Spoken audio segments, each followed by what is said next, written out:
Hello everybody, welcome back to Screen Stars, welcome to another of my PlayStation 4 reviews. Today's review is for Mass Effect Legendary Edition. Now, this is not me reviewing all three Mass Effect games, this is me reviewing the first one. As I have said on previous videos, I've been deeply looking forward to this release. The Mass Effect games have been some of my favourite games of all time. And I just absolutely adore them. So I want to take my time with these games and really enjoy myself playing them and not rush them. So I've done exactly that. I've taken my time with the first Mass Effect game. I'm just over 30 hours into it now, and I feel I'm in a really good position to give you my thoughts on this new remastered version of Mass Effect. And then I'm going to dive in headfirst into Mass Effect 2, do the same, give you a review on that one, and then Mass Effect 3, and I will do exactly the same with that one.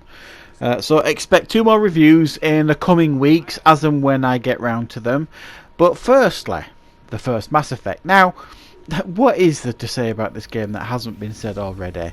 It is a truly remarkable game. BioWare were at the peak of their powers when they released this game. They'd done the Knights of the Old Republic games. Some regard them as the greatest RPGs and certainly the best Star Wars games of all time, and I'm not really going to argue with that. And for them to create this franchise, Mass Effect, and some of the writing and ideas that went into it was just remarkable, really. Now, I played the first Mass Effect a few times. I've done a few playthroughs of certainly the first Mass Effect. The first one was on an Xbox 360, and then I did a couple more playthroughs on things like a PlayStation 3, certainly. So, but I haven't played it for quite a long time, and I've been really desperate for BioWare to do this remaster, and they've been rumoured to do it for quite a while, and then obviously they revealed it fairly recently, and we've finally got our hands on it. Now, it's been widely reported that the game that has been given the most attention in this Legendary Edition pack of 3 games is the first Mass Effect, and that makes complete sense. It's the game that has aged the worst. It's, you know, however long it was it came out ago now, 2006, 2007, something like that. And yeah, it was definitely showing its age. To be fair, it still is a little bit in this remaster. However, they have made a lot of improvements graphically here. It's much more pleasing on the eye. The cutscenes look really nice. The character models, generally speaking, look really nice. Lighting effects. They've done everything they needed to do to really bring it up to today's standards the best they can. And I really do applaud them for that. It does look really fantastic. And they've made other improvements as well here. Now, for me, the big improvement that jumped out to me when I started playing this, especially when I get into the combat, is the combat. It is vastly improved, it feels to me. Now, it's still not on the level. I mean, the best combat they ever did in the Mass Effect games was Andromeda. As much criticism as that game got, that's one thing they got absolutely right, was the combat in that game. Excuse me, but the combat in this game now, the first Mass Effect, is massively improved. The weapons feel now like they're more impactful than they've ever been before. I really like using the sniper rifle. That feels really powerful. Some of the shotguns feel really powerful. It just feels better. The cover system is better. Now, don't get me wrong, it is still not brilliant by any stretch of the imagination, really. The combat, it still does feel old-fashioned, I suppose is the best way to describe it, but vast improvement on the original game, and it does make it much better to play now, the combat. Still, it feels a bit janky in regards to choosing your powers and swapping between weapons on the fly when you're in combat. It still feels a little bit, old-fashioned. Again, I'm going to be using that word quite a lot in this review. But it definitely feels like they've improved that area as well. The Mako as well. Now, if you remember, The first Mass Effect, you could land on planets in the Mako vehicle that they brought back for Andromeda, and they've pretty much used many of the. It feels now, if you like, driving the Mako like it did in Andromeda. It's much more easy to control. I remember it drove me potty playing the original Mass Effect, trying to control the Mako. It really, really got on my nerves.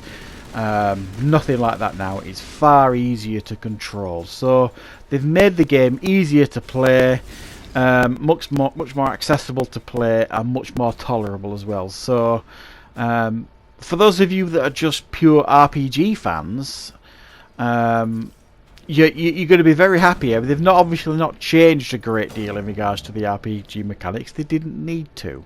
The conversation tree and the choices are all still there. You can be a paragon or a renegade.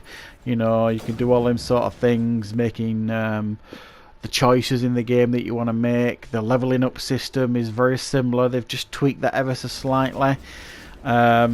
Still though, there's things that really hold this game back, in my opinion. The inventory, you're constantly picking up weapons and equipment and upgrades for armor and weapons, and you'll end up with this huge array of upgrades and weapons, and you find yourself just giving people what you perceive to be the most powerful weapon or the most powerful upgrade, and you're left with loads more to convert to Omnigel, which is like health for your vehicle and you and your team, or sell them at shop sellers on different places. But what they've got to sell isn't that interesting. You know, it again, it feels old-fashioned. There's that word, there's that phrase again. The inventory and all that kind of stuff. And for the love of God, why they didn't change how you navigate the galaxy. Essentially, you'll find yourself visiting systems that you've already visited, because there's no system in the game that will tell you which system you've already visited. I mean, they could highlight it to say you've already been here and there's no need to go back, you've done everything you need to there. It does highlight where the major missions are in the galaxy for you to go to, but nothing of interest. Like, for example, you'll pick up side missions on the Citadel and other places to find the things. And you have to come out of the galaxy map to go into your journal to find it, and then you've got to go back into the galaxy map, and then you forget which system you're looking for, so you've got to come back out into your journal. It feels really, really janky, and it just doesn't work. It's not intuitive enough, really, from my perspective. So they could have changed that, I think. Some of the ham-fisted approach to building relationships in the game again feels old-fashioned. You know, you'll be talking to a character, you might have just met them once or twice, and then you're hitting on them. You know, it feels a bit awkward. I seem to remember the other games, certainly the third Mass Effect and certainly Andromeda, it was a little bit more subtle in its approach to relationship building. And yeah, but it's such a legendary game, this, the first Mass Effect. For me, I'm hesitant to say it's always been my favourite, because from playing it now in this, and it's a good few years since I played it, playing it now in this Legendary Edition pack, it does feel like it's showing its age, even though they've updated many aspects of the game. But it's still an absolutely fantastic role-playing game. The voice acting's on point for the most part. There are some performances that feel a bit wooden, and it's mainly from the